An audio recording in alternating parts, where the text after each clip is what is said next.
C'est dans le somptueux cadre de l'hôtel Bano Palace à Douala que s'est tenue ce jeudi 24 juillet 2025 l'Académie de la réussite totale du FIAD Douala avec pour MC le coach Pascaline Twendem Mbuching. La séance a démarré par l'exécution solennelle de l'hymne national suivie de la version bilingue du Credo FIAD conduit respectivement par le coach Junior Bonga Mbat, administrateur d'école, et l'ambassadrice de développement Mireille Mboyo, Community Manager. Je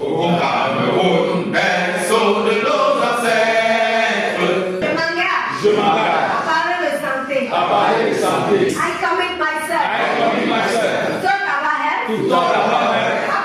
Happiness. Prenant la parole pour décréter la bienvenue, le coach Rodolphe Ekam, instituteur chevronné à la retraite, a planté le décor d'une soirée prometteuse. Installez-vous donc confortablement, mes chers amis, mes chers frères, mes chers élus de Dieu, pour suivre Dieu. Parce qu'il est là, il va parler. Avec l'oreille attentive du cœur et de l'esprit, vous allez le percevoir. Dieu vous décrète la bienvenue et restez confortablement pour suivre cette passage. La place a ensuite été cédée au coach Estelle Priso, entrepreneur, pour la première exhortation qui recommande à fréquenter des lieux qui stimulent en nous l'assurance de la richesse. Nous savons, parce que nous l'avons déjà appris, que la richesse est un état d'esprit. Qui dit état d'esprit parle d'attitude, de comportement, de fréquentation. Il faut fréquenter des milieux qui nous donnent de l'assurance. L'assurance d'avoir de la richesse, d'être capable de vivre d'une certaine manière. Mais il ne faut pas oublier son développement personnel. Il ne faut pas oublier qui on est et qu'est-ce qu'on vaut. L'exhortation qui confirme que pas d'emploi ou de réussite sans engagement a été brillamment développée par le coach Madame Pekam, ingénieur QHSE. L'engagement est donc le pont entre notre rêve ou entre nos rêves et leur réalisation. Il y a plusieurs ponts dans cet engagement-là. Le premier, c'est l'engagement envers soi-même, qui est la fondation de la réussite. S'engager, c'est d'abord investir en soi. Le deuxième pan de l'engagement, c'est l'engagement envers l'excellence.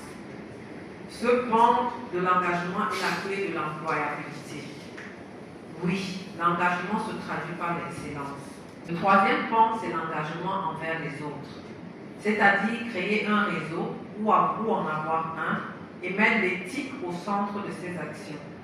L'engagement est le moteur de toute carrière, car il exige de se former, d'oser et de servir. La soirée s'est poursuivie avec une troisième intervention portée sur le coach Mérimée Chouaten, Marie Marchand, et avait pour thème la qualité du temps passé en couple. C'est un moment planifié en couple, sans enfants ni travail, en tête à tête, d'au moins 2 heures, sans écran, ça veut dire sans obstacle. Il peut s'agir d'aller manger au restaurant, quand on est au restaurant, bien sûr, on est tête à tête. Avoir une discussion dans un café. Prendre un bon bain en couple. Passer un plus long moment juste à deux.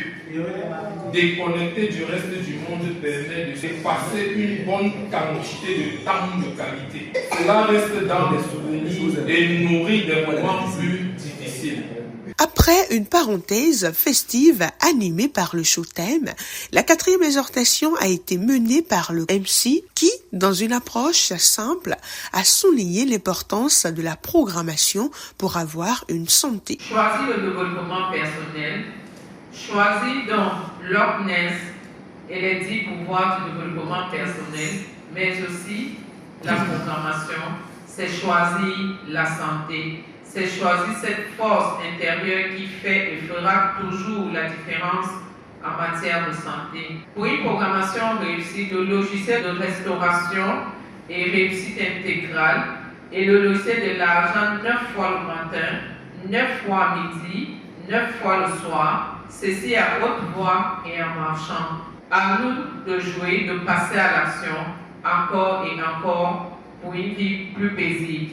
L'appel à contribution a ensuite été conduit par le coach Jeanne Massako, aide-soignante, avant de passer à une séance de programmation animée par le coach Alès Legrand-Tala, agent commercial en télécommunication, suivi du cocktail. Nous vivons du donner et du recevoir.